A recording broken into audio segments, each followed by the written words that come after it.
Ladies and gentlemen, we're so glad to welcome you as part of our community tonight. Please note that this webinar is being recorded and distributed live stream. By entering this virtual meeting room, you give your consent to be recorded and distributed by Simeon Morrow, Public Speaking and Presentations, and other third parties. If you prefer to not be recorded, please turn off your camera and microphone and/or go to the Facebook Live video feed, the link to which I will now place in the chat room. For a better experience, please turn off your microphone and set your video to gallery view. Tonight, our featured guest is Salvador Brotons, a composer and conductor. Mr. Brotons is joined by Mr. Joan Huye, General Director of the Fundació Orfeo Català Palau de la Música Catalana, and David Smith, MD, President of the Artistic Committee of the Vancouver Symphony Orchestra, Washington.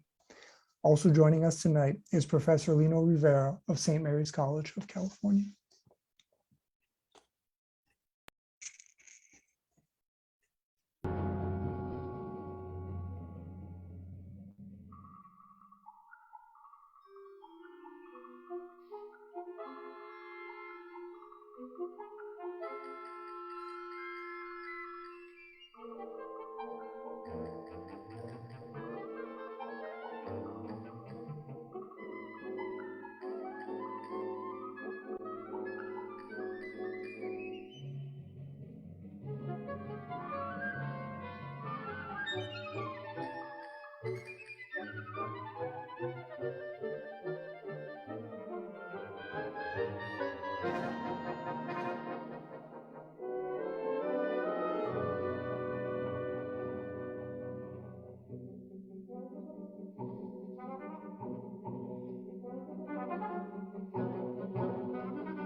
Mr. Brotons, welcome. Mr. Brotons, I think you have to turn on your microphone. Okay. Okay, good afternoon or good evening or good morning for everybody. I'm happy to be here. So, Mr. Brotons, can you tell us a little bit about yourself and how you became a musician? Sure, with pleasure. Fine, I come from a family of musicians. My father and my grandfather were flutists, professional musicians. Also, my sister is a professional musician. And music has been a part of my life since I was a child. And I started playing flute at home and also playing the piano. And later, when I was 14 years old, I started composing, especially writing at the very beginning, very romantic pieces for piano. A little later, I wrote some chamber music, and little by little, I was daring to write a piece for a small orchestra. And then after that, I wrote a lot of concerti, a lot of 7 symphonies, cantatas, operas, religious music also, and all kind of genres. And also, when I was 18 years old, I was able to be the first principal flutist in the Barcelona Opera Orchestra in Opera del Liceu, and also member of the orchestra of the Barcelona Symphony Orchestra, second flutist. But that meant a lot because I was able to see a lot of conductors and to be really inside the music. And Mr. Brotons, can you tell us a little bit about growing up in your family, and also what was the music scene like in Barcelona at that time? I believe it was still during Franco's rule. Oh yeah, it was awful times because we were under the dictatorship of this criminal of Franco. Yeah, it was bad, but in our home when we were talking about the reality, and we were making music just to be in another world, because the world that were around us was not fantastic. But besides that, of course, people learn music, and the music was a principal part of our life. My father was also playing the piano. Sometimes I was playing flute and he was playing piano. We listened a lot of music at home. I remember my father listened a lot of Wagner, Puccini, Shostakovich, also a lot of great composers. And of course, that forces me to live in a real ambience of music at home. And so your father, I take it, he had a lot of gramophones, or how did you, so you didn't go to a lot of concerts necessarily, you were playing the music and listening to it at home? Every weekend I went to listen at the Palau de la Música. In fact, that's the hall that really influenced very much my life, because my father was a player in the orchestra. He was the piccolo player for 40 years at the Barcelona Symphony Orchestra. And then when I was little, I went to the Palau to listen to music, and that's where I became very fond of music and loving Beethoven, loving Tchaikovsky, great composers. And also, since I loved the Saturday concert, I came back the Sunday concert to listen to the same piece. And that grew a very passion to the music right away. So your father, he was playing flute in the orchestra there at Palau de la Música, is that right? Palau de la Música. The orchestra at the time, yes, the Barcelona orchestra at the time was playing the concert at Palau de la Música. And my father was the piccolo player. And so you would go and listen to all of their concerts pretty much. And this was, I mean, you were almost a member of the orchestra yourself. You were there so often. Yeah, since I was 8 years old, or even sooner. But I think since I was 8 years old, I became very much fun. I remember listening at Egmont's overture by Beethoven, the Emperor Concerto, and falling in love right away.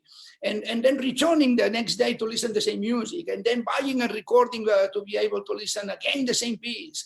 And maybe I was spending 2 weeks listening to these two pieces very much. It's the growth of the great passion for the music, for the great music. And what was your father as passionate about it as you were? We were making a joke before we came on online about how professionals maybe are not as passionate about music as amateurs, but your father, he was. My father was a great musician. He loved more than playing flute. He loved to listen to flute and to teach and to listen to the great compositions of the great composers. So you began as a flutist yourself. Your father gave you lessons, is that right? Yes, I almost was born with a flute in my fingers, because I started playing piccolo because I remember the flute was too large for me.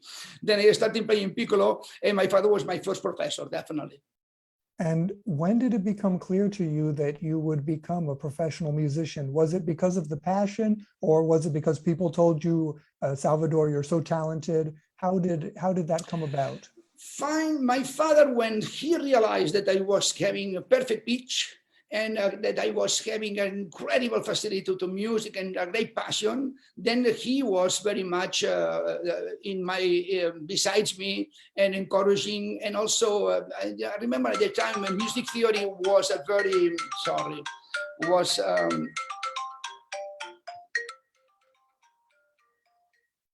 Was a little tough to learn and a little tedious to learn music theory, and it was because of the help of my father that really understood better the music from the very beginning.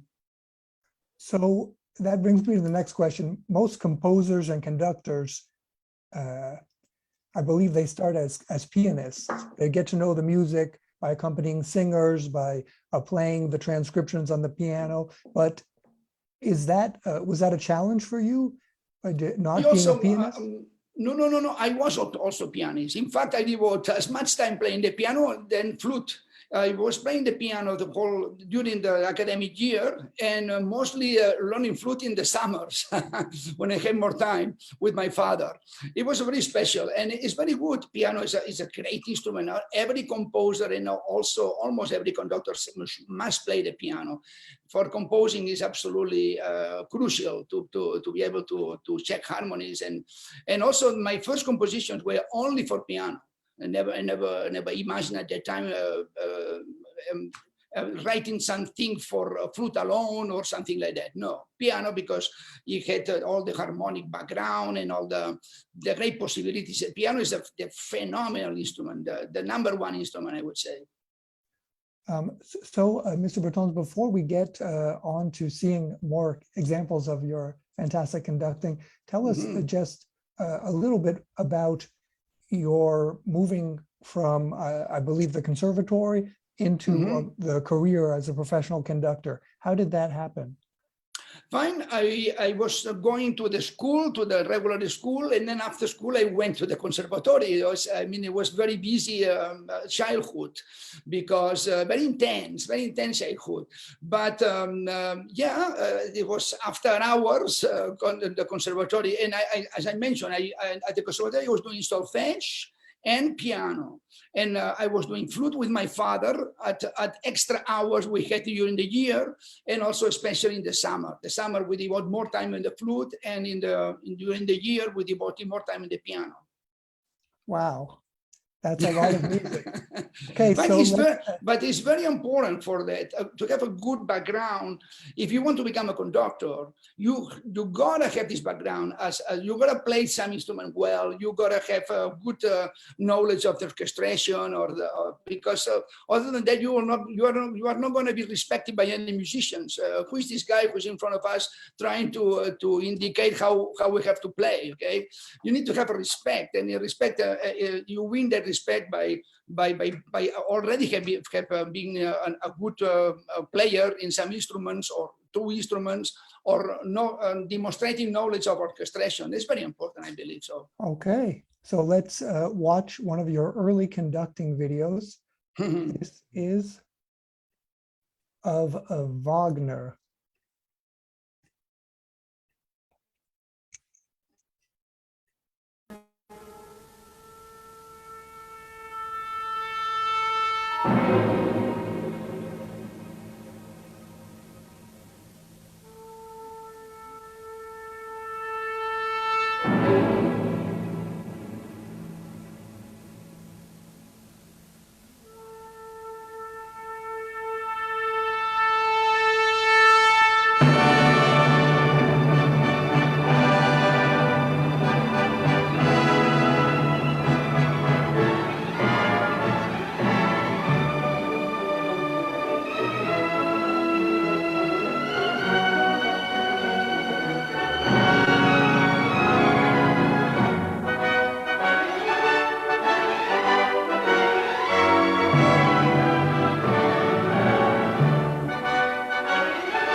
Fantastic. Thank So you. Thank you. I'd like to I was bring very young. I'd like to bring in now Mr. Joan Ouye. Welcome, Mr. Ouye.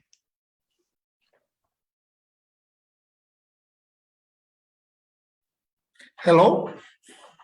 So, Mr. Ouye, can you tell us a little bit about yourself? Well, I am a music lover from Barcelona. I was one in Barcelona, and music was my passion. I studied business, I studied philosophy, but finally I was the manager of one orchestra here close to Barcelona called Vallès Symphony Orchestra. That it is an orchestra very different of the other orchestras surrounding here, because the other orchestras are public and they receive a very big subsidy, and the Symphony Orchestra needs to work with their own incomes. So it was a very interesting experience. And then we were looking for a conductor, very enthusiastic, able to attract audience and to connect with audience. And then we thought that the best option was Salvador Brotons. Fantastic. So tell us a little bit about, before we talk about the orchestra, how it is you got into music management. Because was it natural for you growing up in Barcelona at that time, then to become the manager of an orchestra, or what interested you in that? No, I was music lover because for me, my father also was a music lover. I came very often to the Palau de la Música, attending concerts where maybe the father of Salvador Brotons was playing there. And at home, we also remember that I listened many times to the Beethoven symphonies. But I was also a trombone player, but I was not good enough to be professional. And then I will study for management in any kind of company management. I also study philosophy because I had a very different interest. But it was a surprise for me to finish in a symphony orchestra as a manager. They were looking for a person who ran the project. It was a very difficult project for that reason, because at that time they decide to create an orchestra with the same model of the public funded orchestras, and it was not possible, and they look for a young who can change these things. And this was the way that I went to the Vallès Symphony Orchestra. Then I moved, and I was in the American Symphony Orchestra League seminar for new orchestra managers. That it was a recommendation by Salvador Brotons. I don't know if you remember that. Yeah, I was in New York learning how to run an orchestra in a private way, in an audience approach way. And afterwards, I think that we did a very good job during that years in Vallès Symphony Orchestra. Extraordinary. So the orchestra that you first managed in your career became based on the American model of patronage. Is that right? Exactly. Just ticket sales, donations, company support. But it was very difficult here at that time because we were not used to move in this way. But we survived. The orchestra still survive, and is still playing in the Palau de la Música many years. Then one idea that we have, Salvador, if you remember, is to create a season here, here in the Palau de la Música, and it was really an incredible step for the progress of the orchestra. Yes, I remember. Fantastic. Let's take a look at the orchestra. And here it is in Palau de la Música.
Fantastic.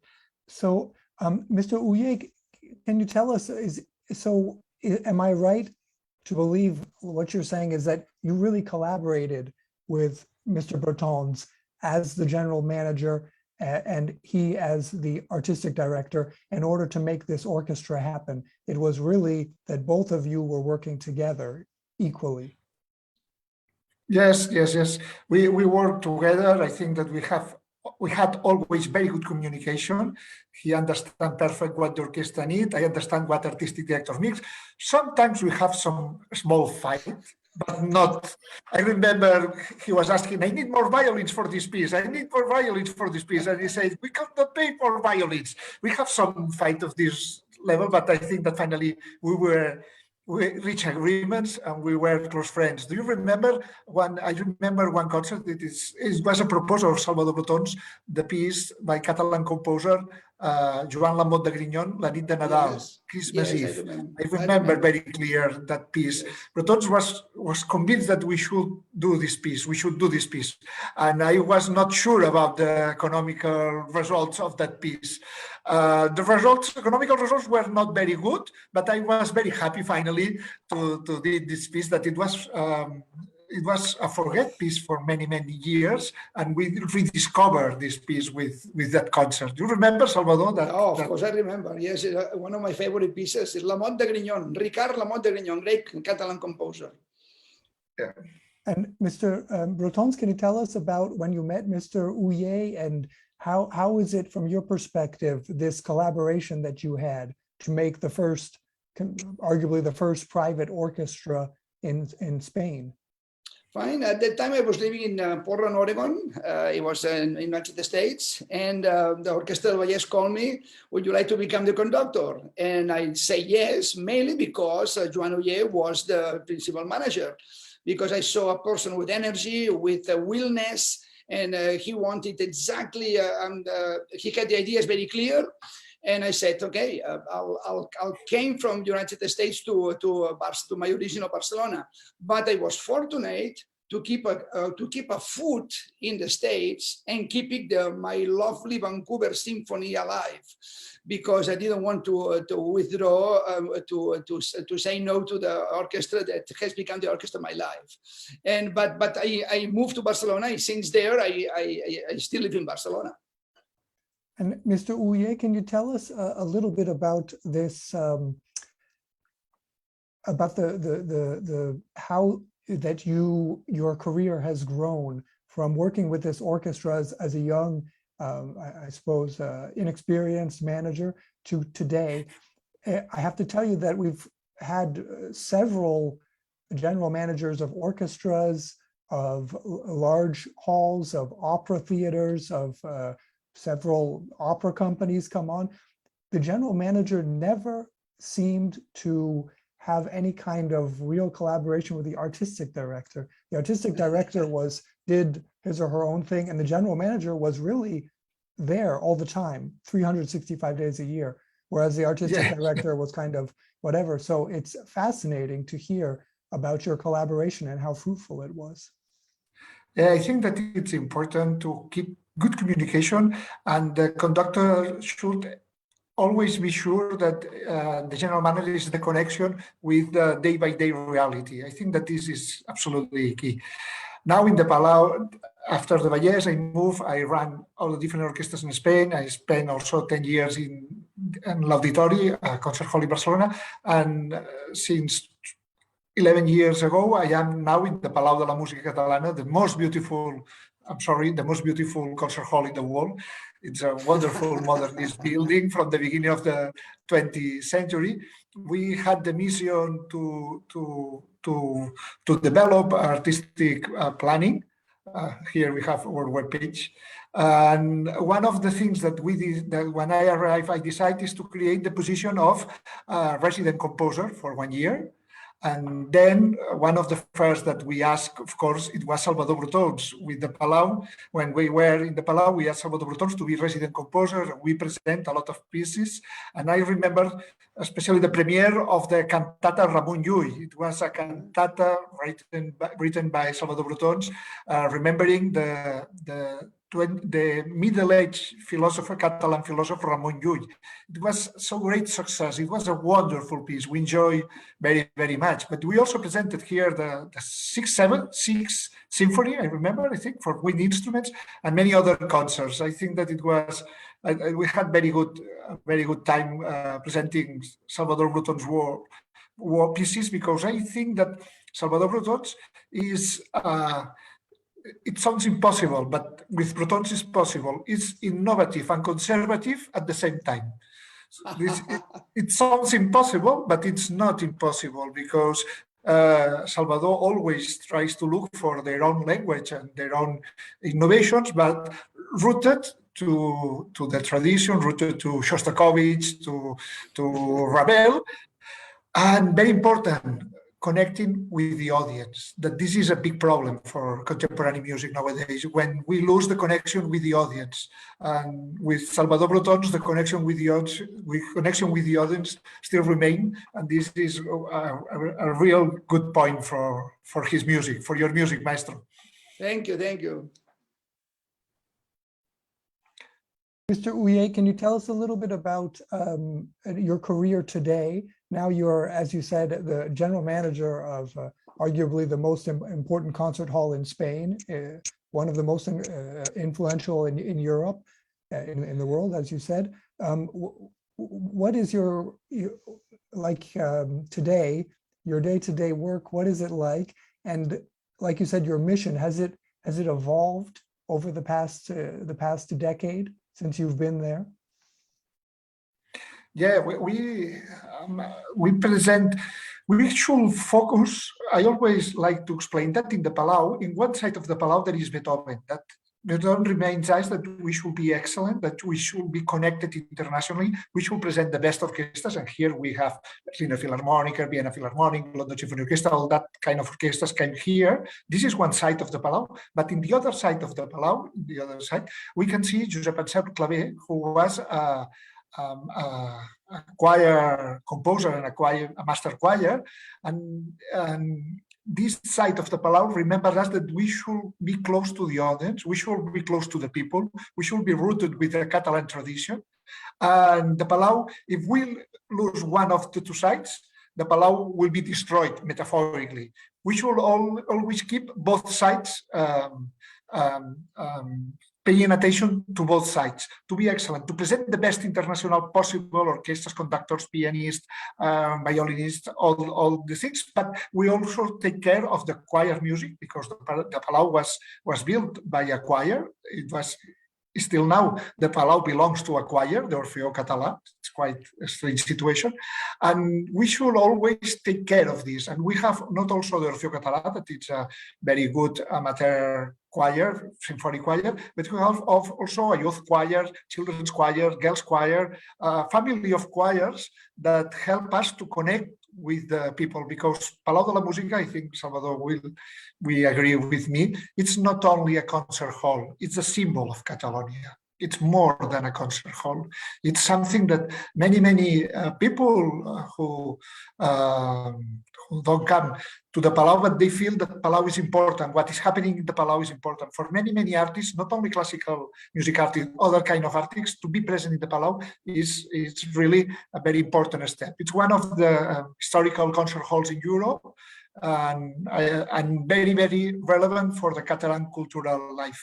Of course, I'm very proud to be the general manager of the hall that I came when I was a child to enjoy music. For me, it's like a dream that it was not possible. I remember that I have an abonnement of 2 seats at the top of the 2nd floor because I couldn't pay more, but then I could attend concerts of BBC. Now the life is good with me, offering the possibility of deciding the projects of the Palau de la Música.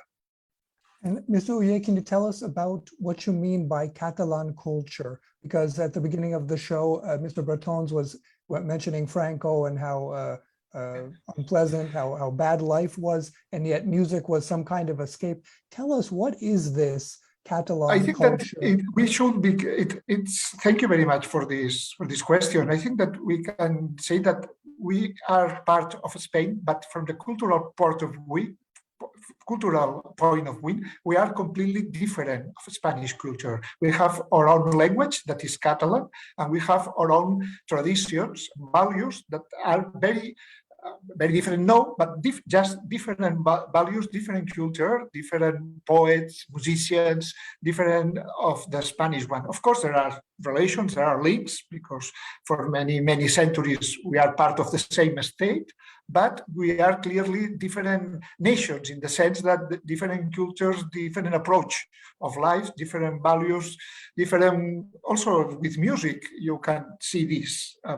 With music, there are some Catalan tradition, music tradition, that is not the same of Spanish tradition.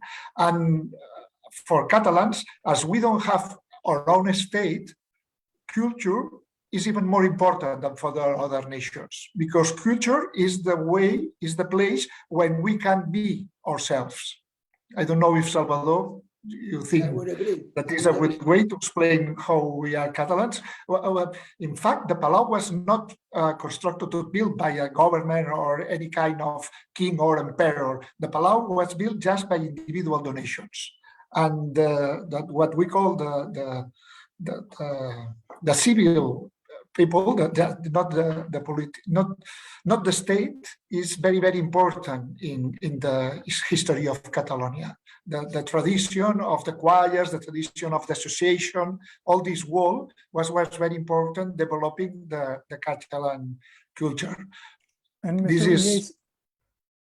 I can explain more, but I would like to be brief. So to be clear, this the connection between that time of when Mr. Brotons was growing up, when you were growing up under Franco, it actually, this independence, this identity through culture actually is a continuity. This continued, like you said. So it's through this culture, through Palau de la Música, that the Catalan spirit expresses itself. Is that right? Exactly. Is in that way. And here there were a lot of things here happen, and sometimes that where the Palau de la Música was built many times as a place of the resistance of the Catalan culture against the Franco dictatorship and all the measures against, for example, the Catalan language. And can you tell us a little bit more about the program that you have this year and the program for next year? Yes, we present in the Palau. We present more than 150 concerts per year, and also other promoters that rent us the hall present 250 concerts. And we have a series of guest international orchestras. We share a Bach series around the Bach music, but also with Baroque composers. And we have pianist series, chamber music. We have also a series called Primer Palau, it means first time in the Palau, to support young musicians that they are starting. I think that is very important. And I have to say thank you to Salvador, because he was part of the jury last year of this. This is a series, but it's also a competition. And then we have a jury who decides who is the best, and it's an opportunity for new musicians to be in this hall. It's a very good experience. And also we still have every year now 2 compositors in residence, one Catalan and one international.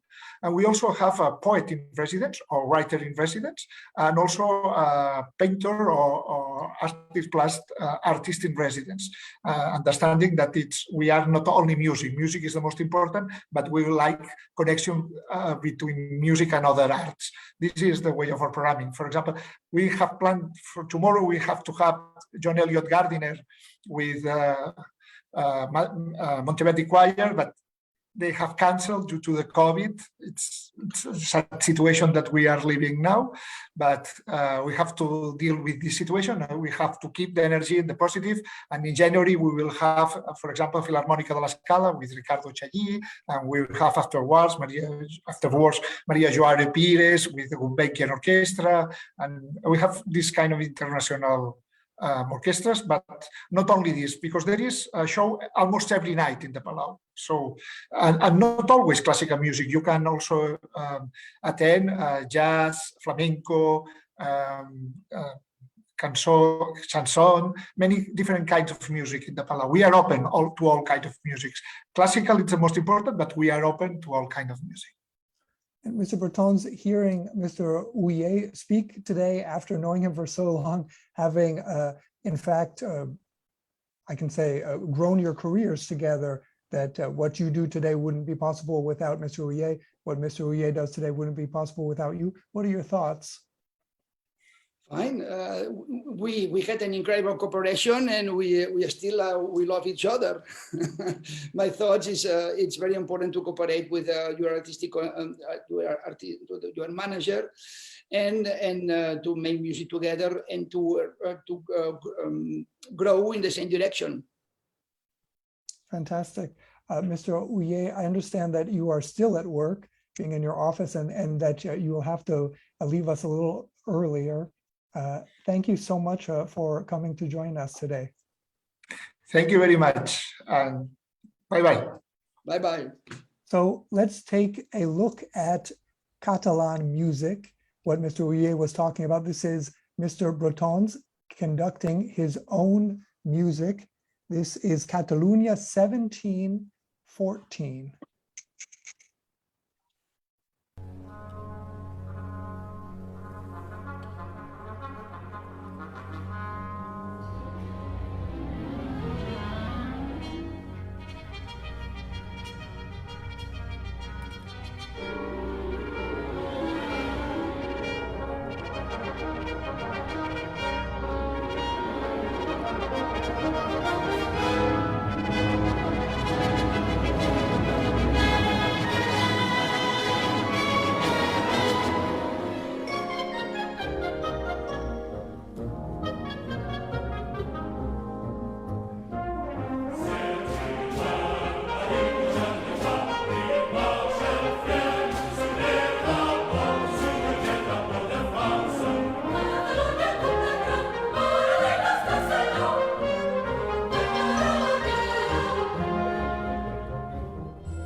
So, Mr. Brotons,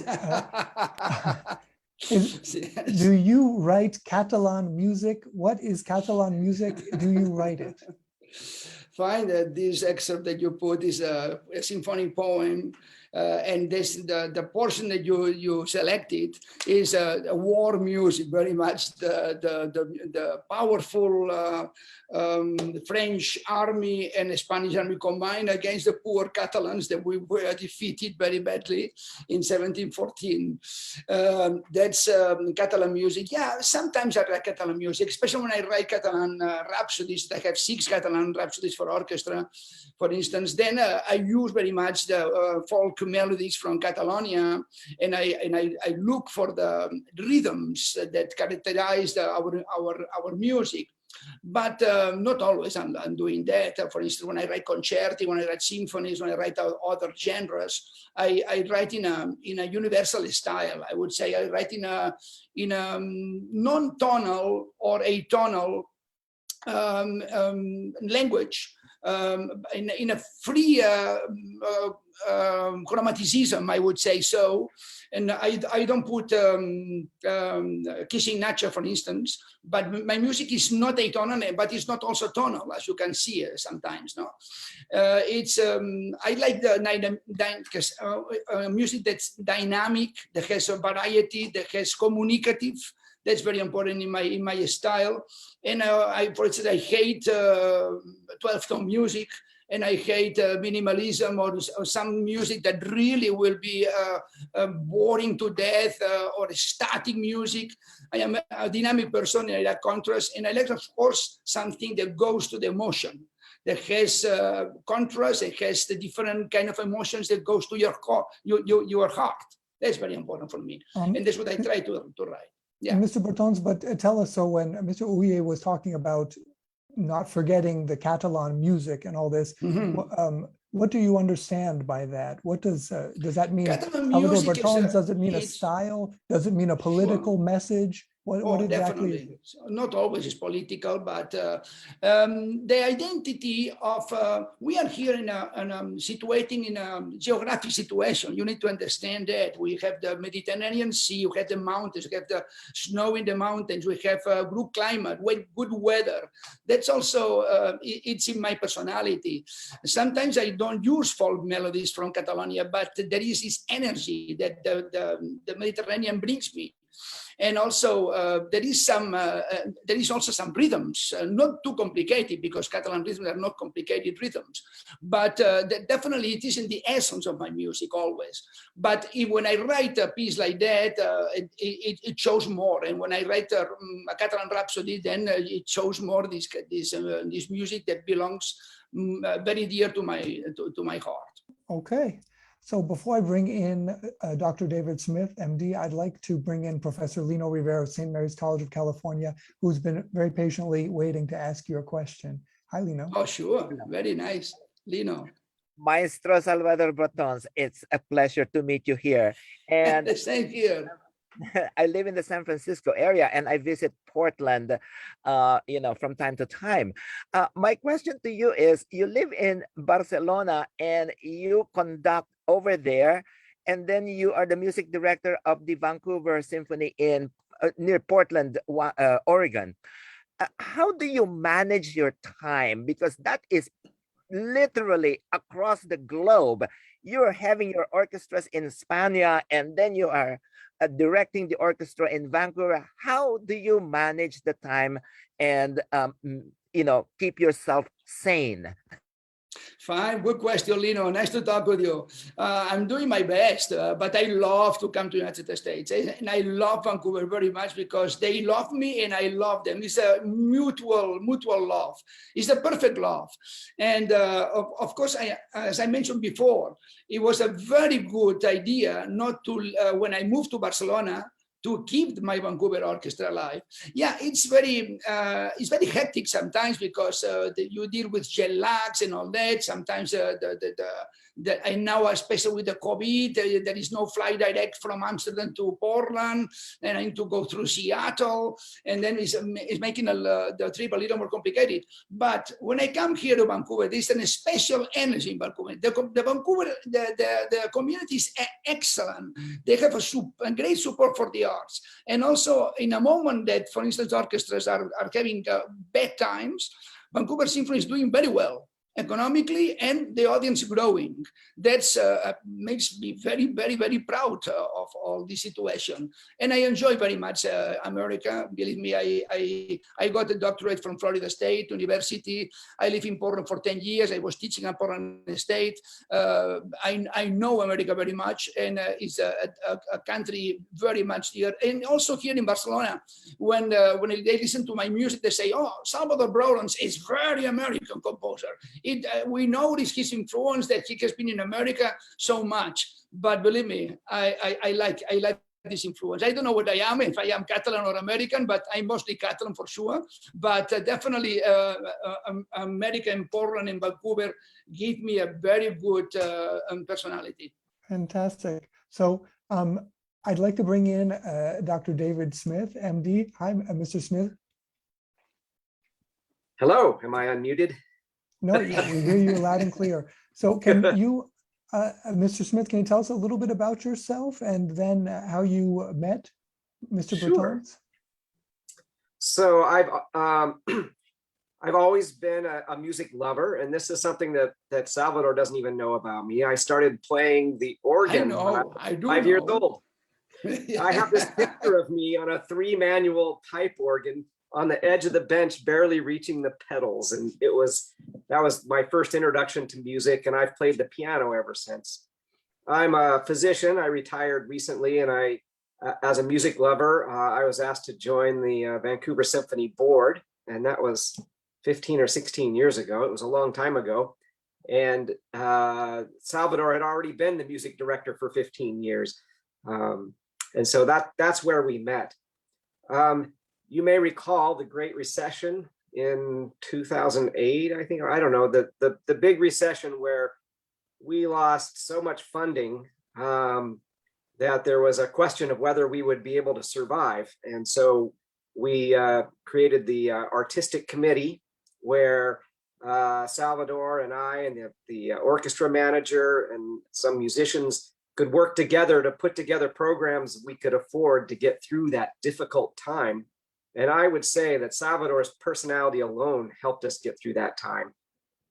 It was a rough go, and we came out of it much stronger. And so since then, we've had an artistic committee, and Salvador is willing to work with the musicians and other members of the community to put together shows that will help increase our audience. And a few of those shows that we've put together in that committee have really been outstanding. I recall the show where we did interpretations of Hamlet by 4 different composers. It was our Hamlet concert. That was fantastic. And we did another concert of Shostakovich's first and last symphony, and it worked nicely. It just kind of show how he evolved as a composer. Do any other ones stand out in your mind, Salvador? Oh, fine, a lot of them, but that's your turn. Please talk more. I love all you what everything you are saying. So, Mr. Smith, tell us a little bit. I mean, after hearing from Mr. Uye about the position of Palau de la Música Catalana in Barcelona, tell us about what the Vancouver Symphony Orchestra means to life in Vancouver, Washington. Well, Vancouver is a growing community. It's close to Portland, Oregon, but a lot of the people that live in Vancouver don't like to travel to Portland. And so as the community's grown, there's been an increase in demand for culture and arts that are in Vancouver. And the Vancouver Symphony started out 45 years ago as a small community orchestra of volunteers. And then as it grew into a professional orchestra, before my time, we were able to recruit Maestro Brotons to come conduct and function as our music director. And fortunately, as he said, he kept that going after he moved back to Barcelona. For the community, not only has our audience grown every year until the pandemic, of course, but we've actually had a really good response even during the pandemic with financial support from our donors and viewership of our live streamed concerts that had no audience. That's a very strange year, as we all know, but we still had a lot of audience through all of that. So there's been this growing audience participation. We also do a lot of things for education in the community. We host a young artist competition every year, and this year we opened it up to nationally. So young artists from all over the United States came to compete, and they were very good. It's just amazing to see 14, 15, 16-year-old up there playing with the Vancouver Symphony and doing a masterful professional job. Salvador, when he comes over, often goes to our schools and conducts and works with young students that are taking music in our schools, most of which will never become professional musicians, but they really enjoy the instruction they get from Salvador.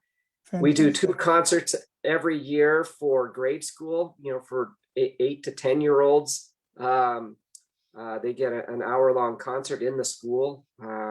So that's a lot of what we do for the community is education and just to bring high quality symphonic music to our community. So it really is, most people think, maybe many people think about classical music, especially an orchestra, that the orchestra expects people to come to appreciate what they do. But in your case, it's very much the opposite, where you really go into the community, go to the schools, and play a very, very active role in society.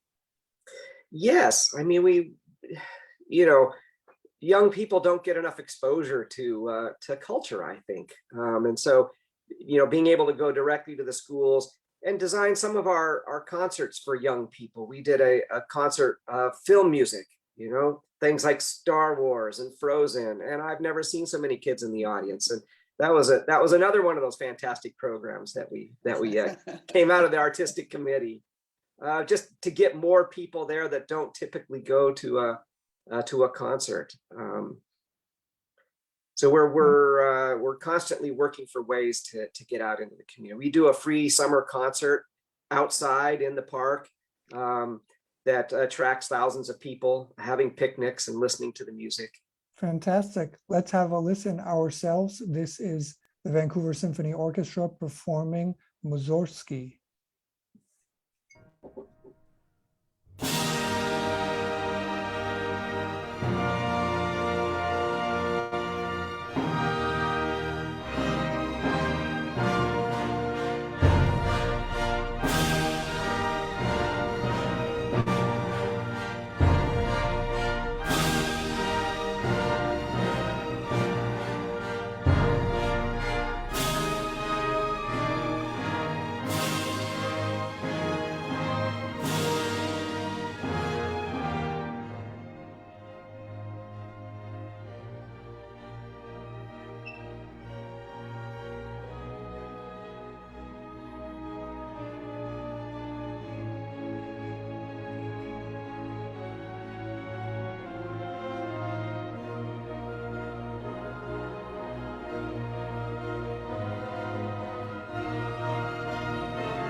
Wow.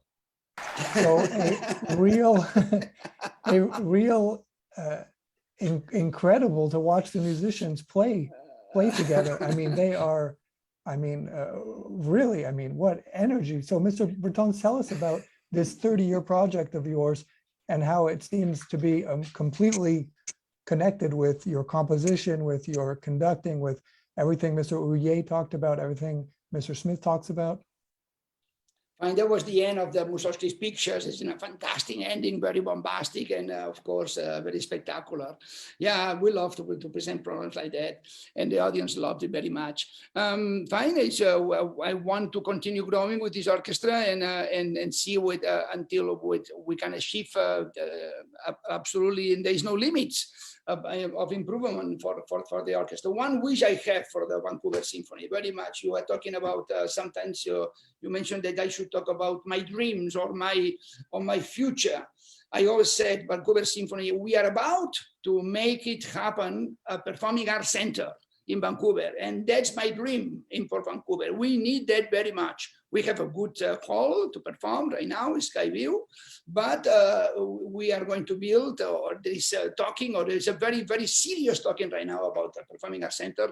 And that's one of my dreams about for the Vancouver Symphony, that hopefully become a reality very, very soon, in So 2 years. Mr. Brotons, so in other words, what you need now is a Palau de la Música Vancouver. Exactly. It's exactly what I want.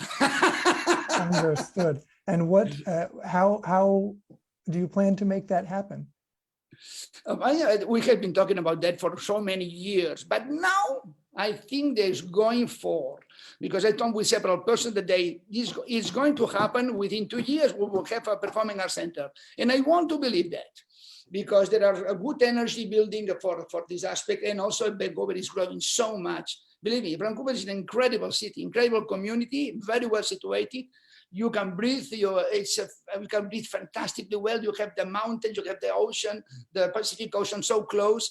Fantastic location, and it's an incredible community. Then deserves to have this performing arts center now. And Mr. Brotons, so this, as you mentioned, I was going to end the show by asking you what your future plans are. This is really then your big objective, is that's to one make of, this that's Palau one de of la my Música in definite. Vancouver. That's in Vancouver. My also other dreams. I don't know.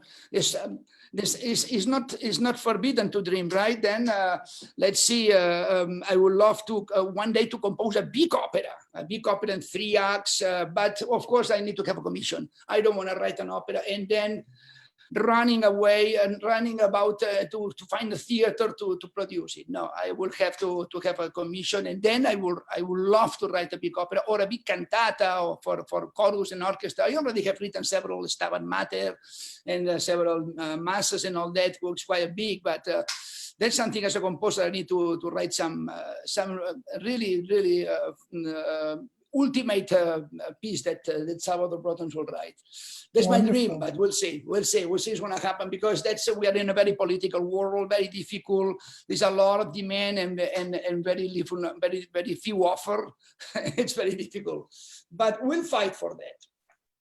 So, Mr. Brotons, tell us, let's see how we can stay in touch with you. Let's look at your website. There it is, salvadorbrotons.org.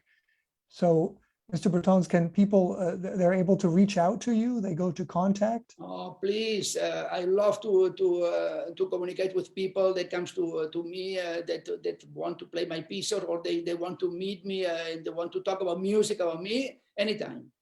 So salvadorbrotons59@gmail.com. It's under That's contact, my email, salvadorbrotons.org.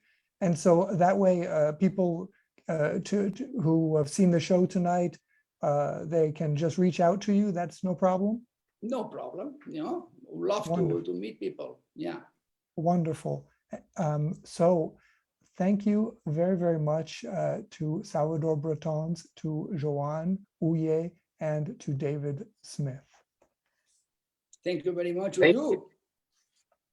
So let's see what is next, what's coming up. Next Wednesday, we have Arsenti Haritonov, Doctor of Music, In a not too distant past, the university and the conservatory were two separate worlds, each with their own concept of academic achievement. In the United States, a shift toward consensus came about at the beginning of the Cold War when music schools started awarding doctorates. That elite degree was considered to fill, quote unquote, a gap that existed because music performance students weren't eligible to earn PhDs. At that time, over in the so-called Second World, Soviet music conservatories kept their focus strictly on performance prowess and graded student achievement by placement earned at competitions. Still today, those two schools of thought are at odds, and there are those who ardently believe that musicians who can perform and that those who cannot earn doctorates. Lucky for us, Arsenti, who earned the degrees and won the competitions in both worlds, comes on the show to explain it all.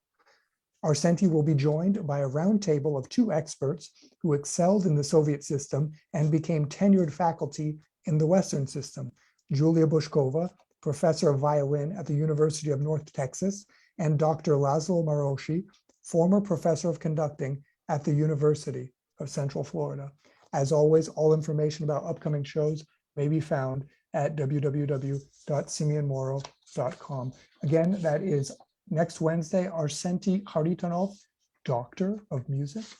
Once again, thank you so much to Salvador Brotons. Thank you to Joan Ouye and to David Smith. Thanks very much to Lino Rivera. Thank you to Agnieszka Rivole for her support of this show. Most of all, thanks to you, our participants who make it all worthwhile. From Vienna, Austria, from Barcelona, Spain, Vancouver, Washington, and the Bay Area, California. Goodbye, and see you next Wednesday. Goodbye. Thank you to you. Bye.